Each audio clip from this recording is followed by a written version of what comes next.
Welcome to the Business Buyer Diaries. My name is Nathan Platter. I'm a full-time employee, and I bought a business. I did everything right, from finding the deal, handling all the due diligence on 63 opportunities, and ultimately bought a profitable gym. And boy was I in for a big surprise as a new owner.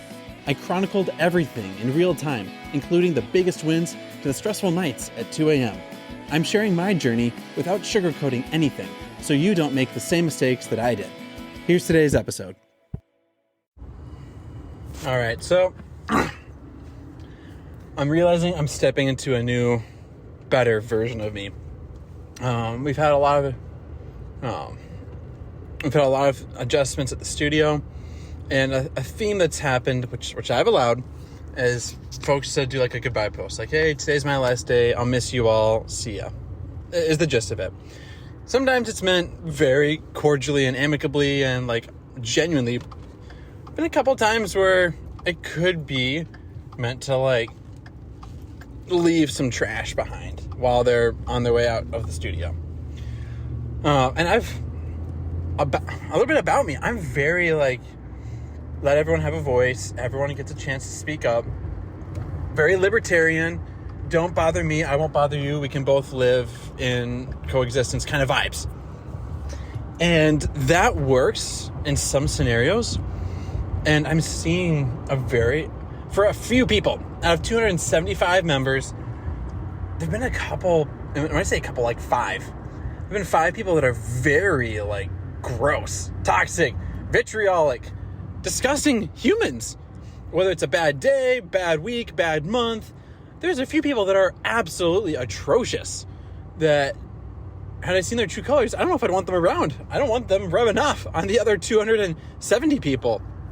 And so I have allowed folks to do like these goodbye posts, and they're usually instructors who are doing them, because like they're both a customer and an employee, which is kind of a weird dynamic. There's not many businesses you both are a customer and an employee, but I digress. And I've allowed it because I want to like honor them, give them space, and not be this authoritarian tyrant. But like today, like, so a member wanted to have like a convo with some stuff she's seeing. She's anxious, she's nervous, she's getting riled up. And let's pretend this member is like, you know what, this is too much, I'm scared, I quit. And she's not going to quit because she needs this place on multiple levels, but she needs this place. But if she said, I quit, by allowing all of these departure posts, I'm losing a member. I'm losing $150 a month. $180 a month of a member who's been around for a long time, and she's pretty good at kickboxing. And it's like, this is the reality. It's costing the studio money. It's chipping away at morale. It's hurting the confidence to come in. It's degrading the community that people thought was so secure, and now it's a divorce, and people feel like they're losing part of their family. So no, I'm not going to be this libertarian individual, like, onward, because it's hurting the other family members. It's hurting the ability to run a business, and it's not appropriate. I'm not going to allow that. In this moment, I'm going to be authoritarian on that topic because it's hurting others. And I have put my head under the sand that people are getting hurt. No, it's hurting the vibes. It's hurting the studio. It's hurting the brand. It's hurting the desire for people to want to be involved and stay engaged. So no, I'm stepping into a new, confident, it almost feels dominating, because I've never seen like a proactive football player type leader who's willing to like smack around what they need to say and push the other guy to the side and say, no, my team, my guy, out of the way. I haven't had that. My dad's a very soft-spoken leader in the sales world, very much collaborative, work together, pull as a team.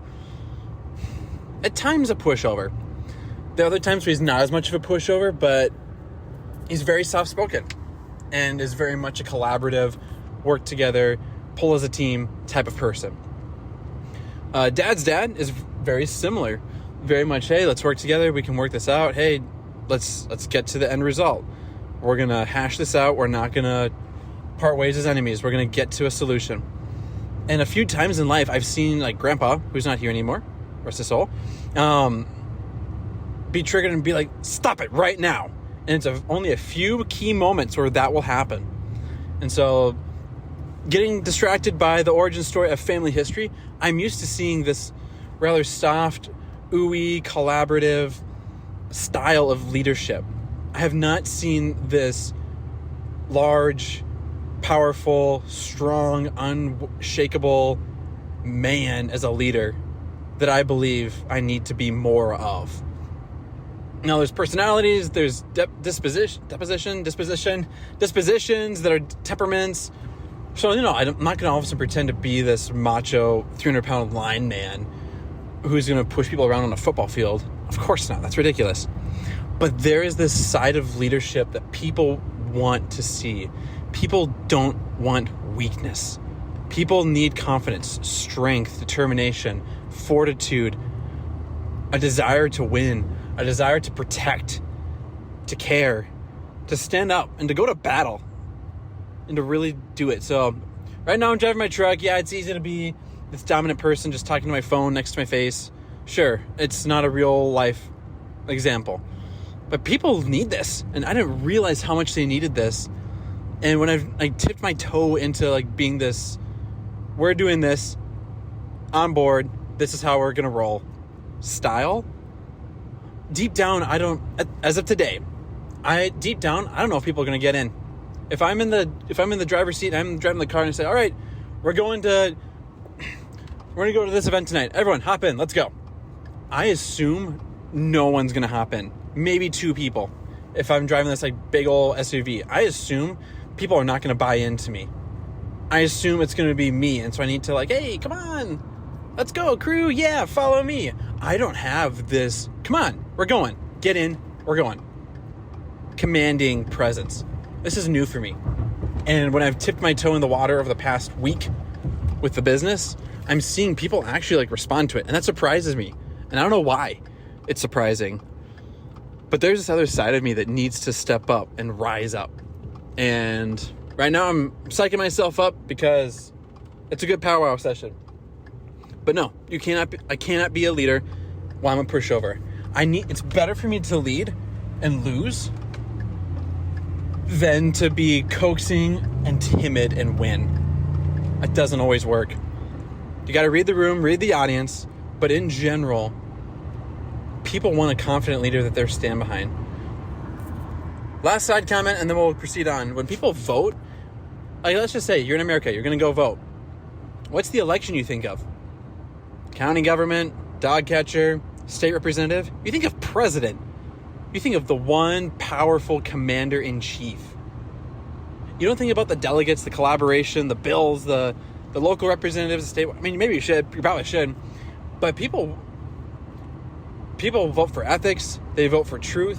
They also vote for who's not going to get pushed around.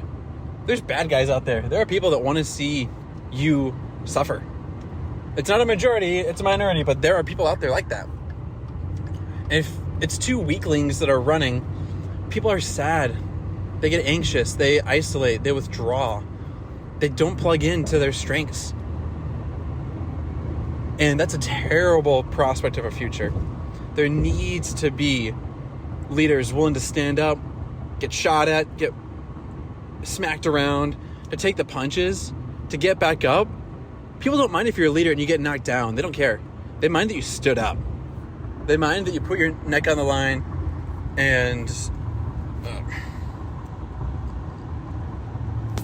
that ultimately like you're willing to take some beatings along the way. So I'm learning how to do this. I'm learning how to do this well. I'm learning how to do this confidently because I have not historically done things confidently.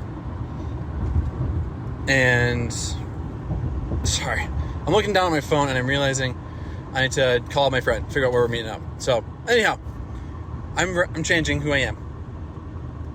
I'm modifying who I am. I'm not changing. I'm enhancing who I am. And that's what I'm going to do. That's where we're at. That's where we're going. Let's rock and roll.